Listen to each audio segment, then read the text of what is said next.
Bullet কোন দিক থেকে?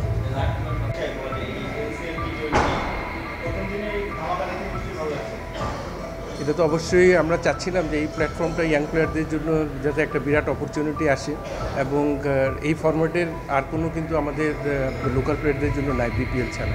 তো এটা কন্টিনিউস এই প্রসেসের মধ্যে থাকলে ইনশাল্লাহ আশা করি যে কিছু এমন প্লেয়ার পারফর্মার পাওয়া যাবে যেটা আমাদের ইন্টারন্যাশনাল এরিনার জন্য কাজে লাগবে, এবং কন্টিনিউস ভালো উইকেটে খেলার জন্য এই বছরে আমরা চাচ্ছিলাম যে ডিফারেন্ট ভেন্যুতে যাতে খেলা হয়, যাতে উইকেটের স্ট্যান্ডার্ডটা যাতে একই রকম থাকে। তারপর এটা ডিফিকাল্ট, কারণ কন্টিনিউ 24 তারিখ পর্যন্ত এখানে খেলা হবে, তারপর উইকেট নিয়ে অবশ্যই চ্যালেঞ্জিং থাকবে একটা। তারপরে আশা করছি যে ওয়েদার কন্ডিশন ভালো আছে, ময়েশ্চার আছে, এখানে বল ব্যাটে আসছে, তো প্লেয়ারদের জন্য একটা অপরচুনিটি, বোলারদেরও হার্ডওয়ার্ক করতে হচ্ছে। সব কিছু মিলে বলবে টুর্নামেন্টটা এক্সাইটিং হবে এবং আরও ভালো কিছু দেখার অপেক্ষা আছে। অবশ্যই অভ্যাসটা তো ভেরি ভেরি ইম্পর্টেন্ট, এবং এই প্রসেসটাই আমরা চাচ্ছি যে কন্টিনিউ এই প্রসেসে থাকলেই তো প্লেয়ারদের স্ট্রাইক রেট বাড়বে এবং বোলারদের জন্য হার্ডওয়ার্কটা শুরু হবে, স্পেশালি ডেথ ওভারগুলিতে বল করা এবং ইনিশিয়ালি পাওয়ার প্লেতে বল করা। সব কিছু মিলে বলবো যে এই টুর্নামেন্ট থেকে অবশ্যই ভালো কিছু আমরা পাবো বলে আশা করছি।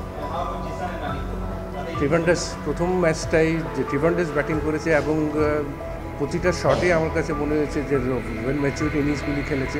অবশ্যই ওদের জন্য দোয়া থাকবে ইনশাল্লাহ কন্টিনিউ যাতে ভালো প্রসেসে থাকে। অবশ্যই, কারণ এটা দেখেন যে ফার্স্ট ম্যাচ থেকে এক্সাইটিং ক্রিকেট, এটা কিন্তু এক্সপেকটেশনের বাইরে ছিল, এবং এটাই যে প্লেয়ারদের ওদের ইনভলভমেন্ট এবং ওদের কনসেন্ট্রেশন সব কিছু মিলে আমি বলবো যে এক্সাইটিং ক্রিকেট স্টার্ট হয়েছে। আমরা চাচ্ছি এই কন্টিনিউস যাতে এইভাবে থাকে, ভালো ক্রিকেটটা আমরা দেখতে পাই। এটা তো ওইভাবে ডিসক্রাইব করে ডিফিকাল্ট, এটা টাইম টু টাইম এটা বলা যাবে যে কী করা যায়।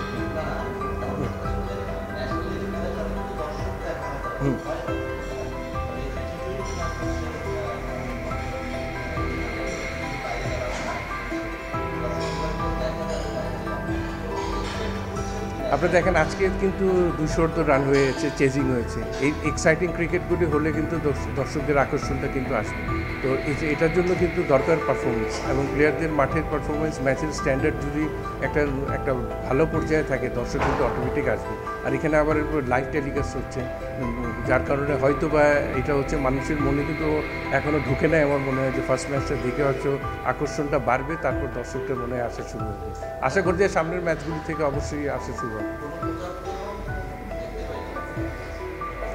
এবার এখানে আরেকটা জিনিস দেখেন যে যেহেতু দুটো খেলা, সারাদিনের ব্যাপার আছে এখানে আরেকটু নেগেটিভ একটা জিনিস হলো যে আপনার এখানে একটা মানুষ খেলা দেখতে আসছে কিন্তু লাঞ্চের কোনো অ্যারেঞ্জমেন্ট নেই, একটা সারাদিনের ব্যাপার আছে, ফুড কোর্ট নেই। তো কেউ যদি এখানে এসে সারাদিন খেলা দেখে, এটা একটা চিন্তাভাবনা চলছে যে সামনের ম্যাচ থেকে অ্যারেঞ্জ করা যায় কি না, কারণ সারাদিন একটা মানুষ খেলা দেখবে কিছু না খেয়ে, এটা তো সম্ভব না। তো সুতরাং এটা চিন্তাভাবনা করে এভাবে আগাচ্ছি আমরা, দেখি এখনই কথা বলছি এটা কী করে। আপনাদের সবচেয়ে ইম্পর্টেন্ট হচ্ছে T20 ক্রিকেটে পাওয়ার হিটিং দরকার। আমাদের ডেথ ওভারগুলিতে আপনাদের T20 ক্রিকেটে সবচেয়ে ইম্পর্টেন্ট হলো পাওয়ার হিটিং। তো এখানে এই জায়গায় কিন্তু অনেকগুলি ল্যাকিংস ছিল আমাদের, পাওয়ার প্লেটা ইউটিলাইজ করা এবং ডেথ ওভারগুলিটা ইউটিলাইজ করা। মাঝখানে কিছু জায়গায় আপনার 4-5টা উইকেট পড়ে যায়, তারপরে 6-7 নম্বর ব্যাটসম্যানদের ব্যাটিংয়ের স্ট্রাইক রেটগুলি রোটেট করা, এই জায়গাগুলিতে যথেষ্ট ল্যাকিং ছিল। যেহেতু আমরা কিন্তু পর্যাপ্ত পরিমাণ কিন্তু আমাদের খেলোয়াড়দেরকে T20 এক্সপিরিয়েন্সটা দিতে পারিনি, কারণ আমাদের এই ফর্মেটে বিপিএল ছাড়া আর কোনো খেলা নেই। তো আপনার যখনই রিজিওনাল জায়গাগুলিতে আমাদের যত বেশি T20 ক্রিকেট হবে, এই এক্সপিরিয়েন্সটা পাবে প্লেয়ারদের, তখনই আপনি কিন্তু নাম্বার অফ পারফর্মার পাবেন, তখন কিন্তু ইন্টারন্যাশনাল নেই প্লেয়ারদের লেকিংসগুলি কিন্তু প্রোভাইড করা যায়। তো ওই জায়গা থেকে কিন্তু আমরা অনেক পিছিয়ে ছিলাম। এখন যেহেতু এই ফর্মেটটা শুরু হয়েছে, এটা যদি কন্টিনিউ যদি প্রতি বছরই ঠিক রাইট টাইমে যদি করা যায়, এবং আমাদের যারা ন্যাশনাল পুলের যে খেলোয়াড়রা আছে সবার অংশগ্রহণ করা যায়, তো আমার মনে হয় যে ইয়াং স্টার থেকে এক্সপিরিয়েন্স প্লেয়ার সবার সম্মিলিতভাবে একটা ভালো কিছু ফিডব্যাক এখানে আশা করা যায়। Thank you. আপনি দেখেন এখন কিন্তু আগের মতো দিন নেই যে আপনার ব্যাক টু ব্যাক সিরিজ চলতে থাকে। তো আপনার আগের থেকে চিন্তাভাবনা করার সময় কিন্তু এখন চিন্তা করতে হয় কালকে সিরিজটা নিয়ে কাকে নিয়ে খেলি, ওইভাবে কিন্তু নির্বাচকদের আগাতে হয়। তো সেই হিসাবে চিন্তা করে কিন্তু আগাতে হয়। আপনার বিশ্বকাপ 2026-এ, এখন এটা 2024 ডিসেম্বর চলছে।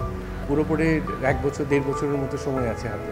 এখানে কিন্তু অনেকগুলি সিরিজ খেলবে, প্লেয়ারদের ফিটনেস, প্লেয়ারদের ইনজুরি কোনো সমস্যা থাকে কি না সব কিছু চিন্তা ভাবনা করে অ্যাটলিস্ট আপনার 2 থেকে 3 মাস আগে কিন্তু টিমটা ঠিক করতে হয় বিশ্বকাপে কোন স্কোয়াডটা খেলবে। এর বাইরে কিন্তু ওইভাবে চিন্তা করা যায়। ঠিক আছে, থ্যাংক ইউ।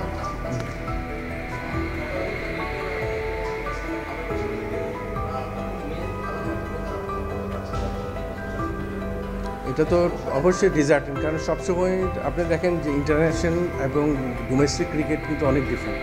এটা কিন্তু আমাদের সবাইকে মানতে হবে। যে খেলোয়াড়কে দেখবেন যে 90 to 95% ডোমেস্টিকে পারফর্ম করে যায়, ইন্টারন্যাশনালে গিয়ে কিন্তু 60-65% করে। তো সেই হিসাবে চিন্তা করি, কিন্তু কন্টিনিউ ভালো খেলার জন্য ভালো এক্সপিরিয়েন্স দরকার ডোমেস্টিকে। এই ডোমেস্টিকে এখন শুরু হয়েছে এই ফরম্যাটটায়। আশা করছি দেখেন সামনে হয়তো 1 বছরের মধ্যে T20 ফরম্যাটে কিছু ভালো দিক দেখবেন। Thank you.